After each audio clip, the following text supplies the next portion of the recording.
Oi, meus amores, tudo bom? Aqui é a professora Gabi, Gabriela Medeiros, e hoje nós vamos falar de mais um animal vertebrado, os anfíbios. Essa semana eu vi um vídeo que era uma menina e tinha um sapo enorme no meio de uma rua, algo assim. E aí a menina vai lá, pega o sapo e vai tirar ele do meio da rua. E a outra que tá filmando fala assim: vai! Nome da menina.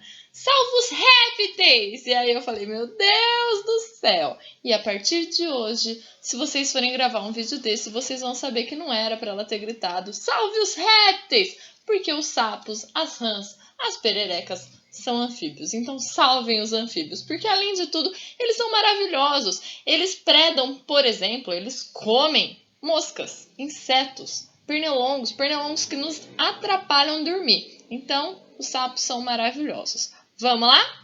Para começar, quem são os anfíbios? São sapos, rãs, pererecas, salamandras e cecílias. Nós temos aqui exemplos. Para dar uma geral, sapos normalmente estão mais em ambiente terrestre, então eles não têm aquelas membranas interdigitais. As rãs estão mais normalmente em ambientes aquáticos, então elas têm as membranas interdigitais, ou seja, os dedinhos estão ligadinhos um no outro. E as pererecas, elas são mais arborícolas, então elas conseguem ter nas pontas dos dedos algumas glândulas que fazem com que elas consigam se grudar para subir em árvore ou subir na parede ou qualquer coisa assim. Esses seres vivos, né, os anfíbios, eles estão tanto no ambiente terrestre quanto no ambiente aquático, né? Eles são animais de transição, tanto que anfíbios são duas vidas, nessa ideia aqui de que eles conseguem ter vida tanto no ambiente terrestre quanto no ambiente aquático. Eles são animais de transição que eles estão saindo da água. Bom, a pele deles é muito fina, mas ela tem uma camada de queratina para proteger contra a desidratação. Aqui a gente vai vendo quais são as adaptações desses seres vivos para um ambiente terrestre, né? Para entrar no ambiente terrestre e deixar um pouquinho o ambiente aquático. Eles têm glândulas mucosas que mantêm a pele sempre úmida, né? Adaptação para o ambiente terrestre. Eles têm olhos com pálpebras porque eles precisam dessa adaptação, porque o ambiente terrestre não é tão úmido quanto a água era.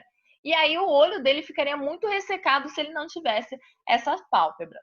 Eles são carnívoros, só que eles não são grandes predadores, né? Você nunca vai ver assim um vídeo de um canal de ciências assim falando: veja esses anfíbios, que predadores incríveis que eles são. Não, eles são mais assim, senta e espera, vê ali se vai rolar uma presa para eles, e eles têm essa língua protáctil. Essa língua protáctil, ela consegue ser lançada para pegar o alimento destes animais, né? Tem até uns joguinhos, né, que você tem os anfíbios lançando essa língua protáctil. A respiração deles, eles são animais que têm respirações de diferentes formas. Na fase larval, né, por exemplo, quando eles são girinos, eles respiram pelas brânquias. Por quê? Porque eles estão dentro da água. Lembra lá? Eles estão na transição. Então, brânquias na fase larval. Quando eles viram adultos, eles respiram tanto pela pele, então respiração cutânea pela pele, viu? Fiquem tranquilos aqui. E eles também têm a respiração por pulmões. Os pulmões deles, eles são pequenos e não tão eficientes assim. Grande parte da respiração destes anfíbios adultos é através da respiração cutânea, pela pele. Por isso que a pele destes animais, né, ela é bem fina e sempre úmida, para facilitar essa respiração cutânea. Mostrando aqui que a respiração deles tem uma manutenção da dependência da água. Eles não podem ficar num ambiente super seco, super afastado da água, eles precisam da água para manter o corpinho deles mais úmido. Como que acontece a circulação dos anfíbios? Lembra lá que eu falei da circulação dos peixes? Bom, nos anfíbios mantém algumas coisas, muda algumas coisas. Nos anfíbios, mantém a circulação fechada, ou seja, o sangue circula o tempo todo dentro de vasos sanguíneos. Tudo bem? Aqui muda que a circulação é dupla, não é mais simples igual era nos peixes. É dupla porque o sangue vai passar 2 vezes no coração.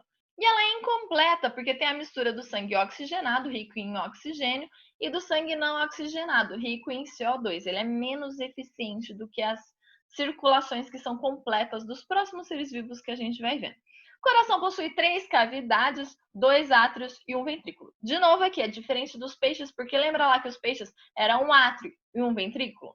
Então, a circulação, o sangue vem do corpo, entra pelo átrio direito, vai para o ventrículo. O ventrículo impulsiona, bombeia esse sangue para os pulmões ou para o corpo.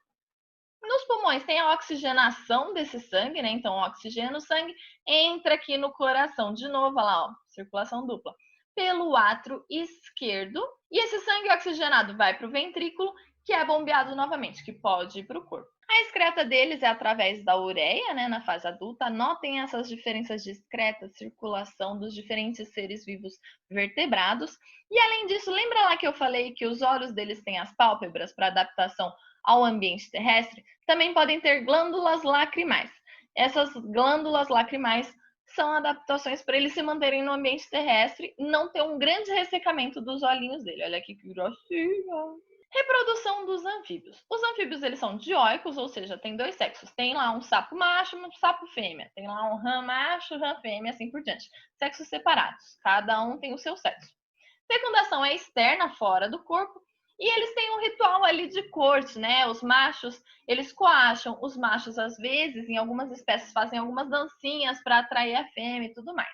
E aí, depois desse ritual de corte, quando a fêmea topa, o que acontece? O macho vai lá e dá uma abraçada por trás da fêmea. Calma, gente, vai dar tudo certo, a gente já vai, tá? Fica em paz aqui. O macho abraça a fêmea. Essa abraçada na fêmea chama amplexo. Então, esse abraço na fêmea vai fazer com que ela elimine os óvulos no ambiente. E aí o macho que estava ali abraçando vai lá e elimina os espermatozoides no ambiente também. Então, isso quer dizer que a fecundação é externa, tudo bem? E essa reprodução ela depende da água ainda, porque os ovos não têm adaptações para o ambiente terrestre, né? Eles podem ser ressecados se esses ovos não ficarem em um ambiente mais úmido. Os ovos, então, são lançados na água e aí vai ter um desenvolvimento indireto. Lembra lá, o sapo vai ter esse desenvolvimento aqui, ó, através da metamorfose.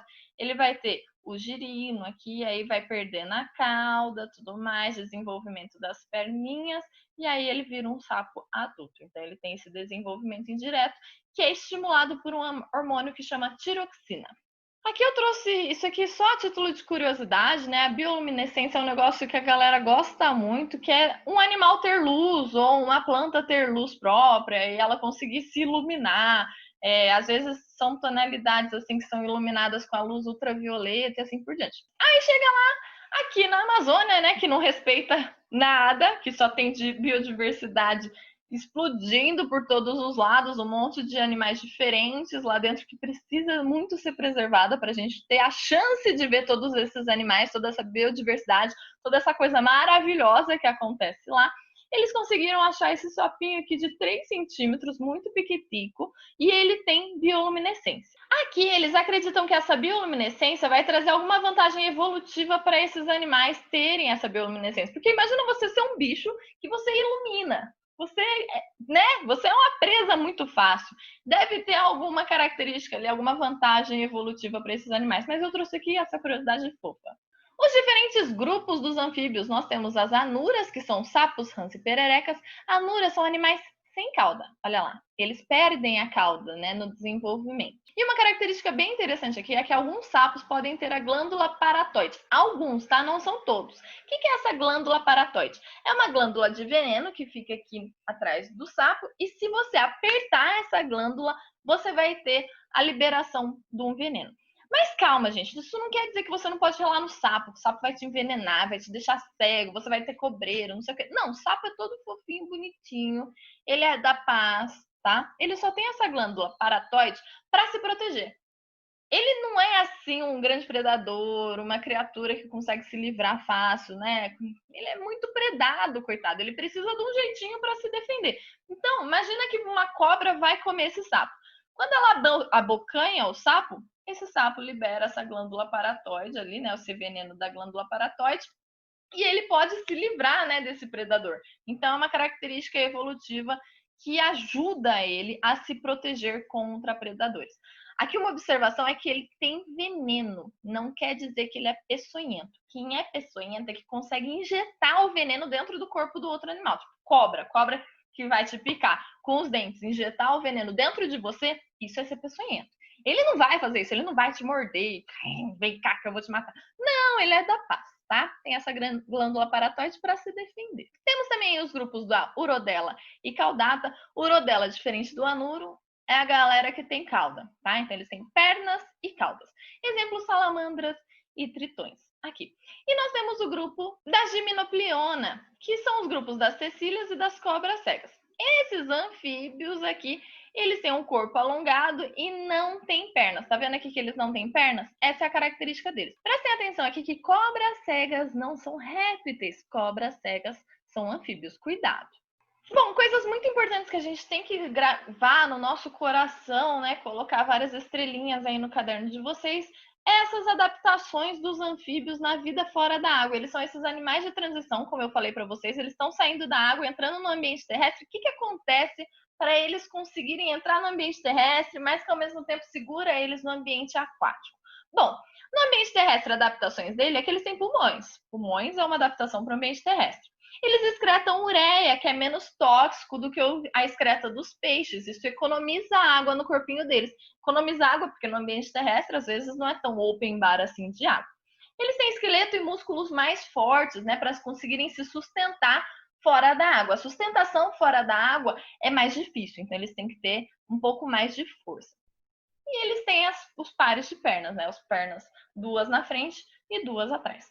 Mas tá, eles têm essas adaptações para o meio terrestre, só que eles não estão assim tão livres do ambiente aquático. Eles ainda se seguram um pouquinho no ambiente aquático. Por quê? Porque eles têm a reprodução dependendo da água. Lembra lá que eles precisam colocar os ovos na água. Eles têm que ter a pele sempre úmida para manter a respiração cutânea. Então, eles têm que ficar ali meio na garantia de que vai ter água. E eles têm a fase larval, né, que tem a respiração branquial, que acontece dentro da água. Tudo bem? Então, eles estão fora da água, mas não tão fora assim. É essa transição que acontece.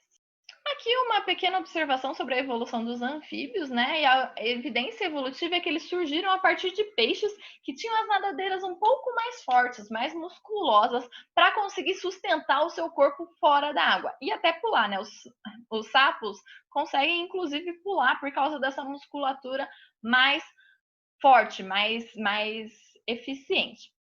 E aí, esses organismos também, na evolução, esses mais primitivos, possuíam um pulmão primitivo, que permite que ele comece a tentar explorar ali o ambiente fora da água. Aqui é uma linha evolutiva demonstrando como que teve esse desenvolvimento da nadadeira para ter as pernas mais fortes. Tudo bem? E aqui temos alguns exemplozinhos de vídeos muito legais, se vocês quiserem dar uma olhada sobre a evolução, muito bons mesmo. Adoro o canal do Pirula.